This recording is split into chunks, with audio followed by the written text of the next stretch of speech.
بسم اللہ الرحمن الرحیم۔ Welcome back to my YouTube channel. آج ہم یہ سوال پڑھیں گے، اسلامی نظریہ حیات سے کیا مراد ہے؟ تعلیم کی اسلامی نظریاتی بنیادوں کی وضاحت کریں۔ Islamic ideology of life, Islamic ideology of life, یہ ہم نے پیچھے جو ہے نا video Islamic foundation of education, اس میں ہم نے ان کو پڑھ لیا ہے۔ یہ دیکھیں، اسلامی نظریہ حیات کے مطابق یہ کائنات حقیقی وجود رکھتی ہے اور انسان کو اس کائنات میں ایک ذمہ دارانہ اہم مقام حاصل ہے۔ اس کائنات کو اللہ تعالیٰ نے پیدا کیا، وہی انسان کا پیدا کرنے والا ہے۔ تو یہ جو ہم نے یہ پیچھے سے پڑھ کر آئے ہیں یہ سارا، تو اسلامی نظریہ حیات جب ہم نے پاکستان حاصل کیا ہے، اسلام ہمارے جو ہے نا اسلام کے نام پر ہم کیا چاہتے تھے کہ ہم اپنے جو اسلامی نظریہ حیات ہے نا، اسلامی زندگی ہے، اس کا نفاذ کر سکیں یہاں پر۔ تو پھر ہم نے ہمارے نظریہ کے مطابق ہمارے جو تعلیمی مقاصد ہیں وہ بھی مختلف ہیں۔ پھر ہم نے اس کے مطابق تعلیمی مقاصد کے مطابق ہم نے اپنی تعلیم کا بندوبست کیا، اور ہم جو ہے اسلامی نظریہ حیات کو کس طرح بیان کر سکتے ہیں، کیا چاہتے ہیں ہم تعلیم کے ذریعے، وہ ہم نے پیچھے بھی پوائنٹ پڑھے ہیں۔ تو وہی سوال یہاں پہ یہ دوبارہ رپیٹ ہوا ہے، تو بس اس کو 1 منٹ میں ہم کلیئر کریں گے۔ یہ دیکھیں، عالمگیر اخوت چاہتے ہیں ہم، روحانی ارتقاء چاہتے ہیں۔ عالمگیر اخوت یعنی کہ بردرہڈ چاہتے ہیں تمام مسلمانوں میں، روحانی طور پر ان کو آگے بڑھانا چاہتے ہیں، یعنی کہ روحانی تعلیم دینا چاہتے ہیں، نہ کہ مادی معاشرتی فلاح و بہبود چاہتے ہیں، تمام لوگوں کی فلاح و بہبود ہو، نہ کہ صرف ایک کی کسب حلال کمائیں۔ یہ مقصد ہے مسلمانوں کا تعلیم حاصل کرنے کا۔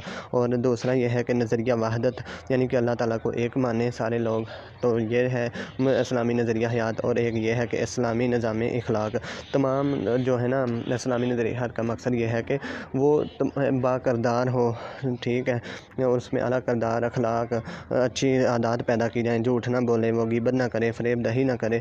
یہ ہم ساری خصوصیات ایک اسٹوڈنٹ میں پیدا کرنا چاہتے ہیں، اسلامی نظام اخلاق۔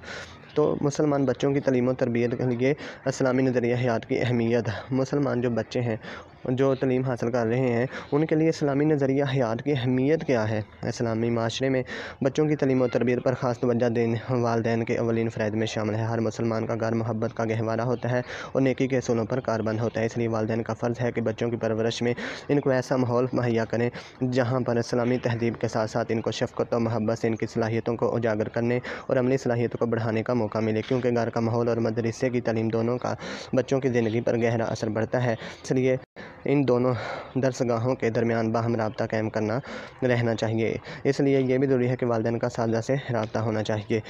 یہ جو ہے نا کہ بچے جو ہے نا ان کو گھر میں اور مدرسے میں دونوں میں شفقت برا، یعنی کہ شفقت سے، پیار محبت سے ان کو تربیت کرنی چاہیے۔ ہماری درسگاہیں جہاں محب وطن اور باہمی یگانگت کی فضا قائم ہونی چاہیے، وہاں کشیدگی کے اکھاڑے بن گئے ہیں۔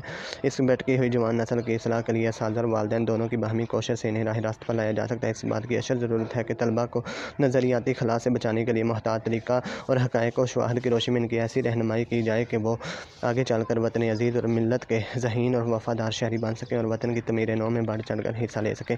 نہ پختہ ذہنوں کو شر انگیز اور گمراہ کن پروپیگنڈے سے محفوظ رکھا جائے تاکہ وہ ہر معاملے کا خود مطالعہ کر سکیں اور صحیح تجربہ کرنے کے قابل ہو سکیں۔ یہی وقت ہے کہ وہ حق اور باطل میں فرق محسوس کر سکیں اور حقائق کی روشنی میں اپنی عملی زندگی کا آغاز کر سکیں۔ طلباء کو چاہیے کہ وہ دل لگا کر تعلیم سے استفادہ حاصل کریں اور پیشہ ور خود غرض اور ملت فروش شر انگیزوں کا اعلیٰ کار بننے سے اپنے آپ کو بچائیں۔ اگر ہم صحیح بنیادوں پر مسلمان بچوں کو اسلامی نظریہ حیات کی تعلیم دیں تو وہ ان میں مندرجہ ذیل اوصاف اجاگر کرے گی۔ اگر ہم اسلامی نظریہ حیات کے مطابق بچوں کی تعلیم کریں تو اس میں مندرجہ ذیل خصوصیات پیدا ہوں گی، بچوں میں خالق کائنات کا تصور پیدا ہوگا۔ مسلمان بچے اس چیز سے آگاہ ہوں گے کہ اللہ تعالیٰ ہی اس کائنات کا خالق اور مالک اور ہر چیز اس کے اختیار میں ہے۔ انسان کا خالق کون ہے، اس بات سے بھی بچے آگاہ ہوں گے کہ اللہ تعالیٰ نے ہی انسان کو پیدا کیا ہے اور وہ ہر چیز اسی نے پیدا کی ہے۔ سپیریئر اتھارٹی، حاکمیت اعلیٰ، صرف اور صرف اللہ تعالیٰ ہی حاکم اعلیٰ ہے اور انسان اس کائنات میں صرف اس کا نائب یا خلیفہ ہے، لہٰذا ہمیں اللہ کی حاکمیت کو ماننا چاہیے اور اس کی مرضی کے مطابق اپنی زندگی گزارنی چاہیے۔ یہ بھی اس میں پیدا ہوگی، اطاعت رسول پیدا ہوگی۔ اسلامی فلسفہ حیات کی تعلیم ہمارے اندر اطاعت خداوندی کے ساتھ ساتھ اطاعت رسول کا جذبہ بھی ابھارے گی۔ ہمیں احکام الہی، احکام خدا، قرآن مجید اور اسماء الحسنی کی روشنی میں زندگی گزارنی چاہیے۔ فکر آخرت، مندرجہ بالا باتوں کے علاوہ یہ فلسفہ فکر آخرت کا تصور بھی دیتا ہے اور بچے اچھے اعمال کر کے اپنے آپ کو آخرت کے لیے تیار کریں گے۔ غلبہ اسلام، پریولنس آف اسلام، بچوں کے ذہنوں میں یہ جذبہ بھی اجاگر ہوتا ہے کہ وہ پوری دنیا میں اسلام کا بول بالا کریں اور غلبہ اسلام کے لیے تیاری کریں۔ باادب انسان بھی بناتی ہے۔ اسلامی نظریہ حیات کی تعلیم عمدہ اخلاق بھی پیدا کرتی ہے اور خود شناسی، سیلف ریکگنیشن بھی پیدا کرتی ہے۔ خود ہی اسلامی تصور یہ پڑھتے ہیں ابھی، اسلامی تصور تعلیم انسان کے لیے خود شناسی کا ذریعہ بنتا ہے۔ انسان نہ صرف اشرف المخلوقات کی حیثیت سے اپنا بلند مرتبہ کو پہنچتا ہے۔ اقبال، خود ہی ہو زندہ تو تم ہے فقیر بھی شہنشاہ بھی، خود ہی ہو زندہ تو ہے فکر بھی شہنشاہ بھی۔ قائدانہ صلاحیتیں لیڈرشپ کوالٹیز پیدا کرتی ہیں۔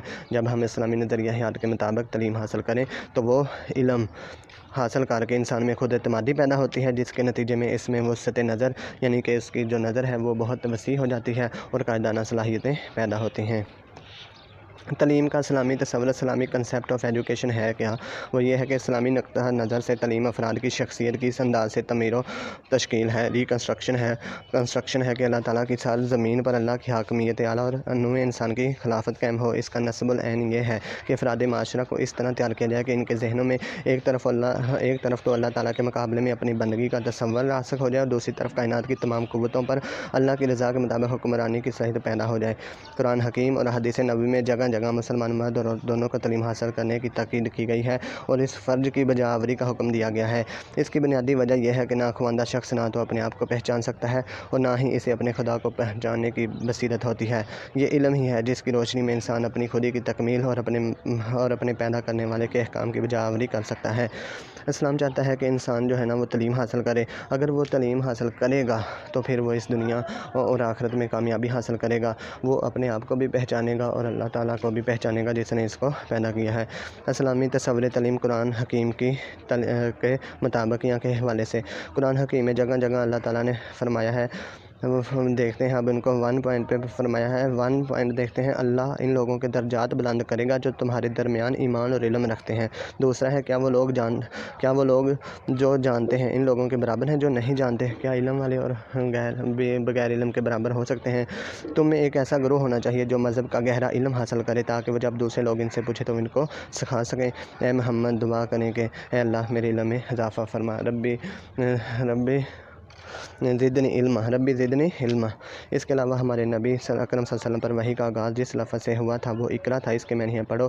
اللہ تعالیٰ نے رسول اکرم صلی اللہ علیہ وسلم کے منصب رسالت کا تذکرہ کرتے ہوئے واضح طور پر تعلیم کتاب اور تعلیم حکمت کو بھی آپ صلی اللہ علیہ وسلم کے وظائف میں شامل فرمایا۔ حضور صلی اللہ علیہ وسلم کی کئی حیثیتیں تھیں۔ ایک طرف تو آپ حاکم میں وقت تھے لیکن دوسری طرف سالار لشکر بھی تھے، مگر آپ صلی اللہ علیہ وسلم جس حیثیت کا فخری اظہار فرمایا وہ یہ تھی کہ مجھے تو معلم بنا کر بھیجا گیا ہے، یعنی کہ حضرت محمد صلی اللہ علیہ وسلم اس بات پر فخر کرتے تھے کہ مجھے معلم بنا کر بھیجا گیا ہے۔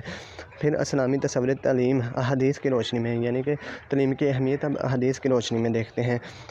4 حدیثیں وہ بھی پڑھتے ہیں۔ علم حاصل کرو خواہ تمہیں چین جانا پڑے۔ علم حاصل کرنا ہر مسلمان مرد اور ہر مسلمان عورت پر فرض ہے۔ علم حاصل کرو محض سے لے کر لحد تک، یعنی کہ قبر سے لے کر ماں کی گود سے لے کر قبر تک، جو علم کی جستجو میں رہتا ہے اسے موت فنا نہیں کر سکتی۔ تو یہ جو ہے فاؤنڈیشن آف ایجوکیشن ہم نے پڑھی ہے۔ اسلامک فاؤنڈیشن آف ایجوکیشن کا جو ٹاپک تھا وہ 3-4 ویڈیو میں ہم نے مکمل کر لیا ہے۔ آئی ہوپ آپ کو یہ ویڈیوز پسند آئی ہوں گی، ٹھیک ہے۔ اب میں فلوسافیکل فاؤنڈیشن آف ایجوکیشن، اس کے بعد ہم پڑھیں گے فلوسافیکل فاؤنڈیشن آف ایجوکیشن۔ ابھی ہم نے صرف پڑھی ہیں آئیڈیالوجیکل فاؤنڈیشن آف ایجوکیشن، یہ ہم نے آئیڈیالوجیکل فاؤنڈیشن ہم نے کمپلیٹ کر لی ہے۔ اس کے بعد ہم دوسری پڑھیں گے فلوسافیکل فاؤنڈیشنز۔ آئی ہوپ آپ کو یہ ویڈیو پسند آئی ہوگی۔ Please subscribe my channel, like and share. Thank you, اللہ حافظ۔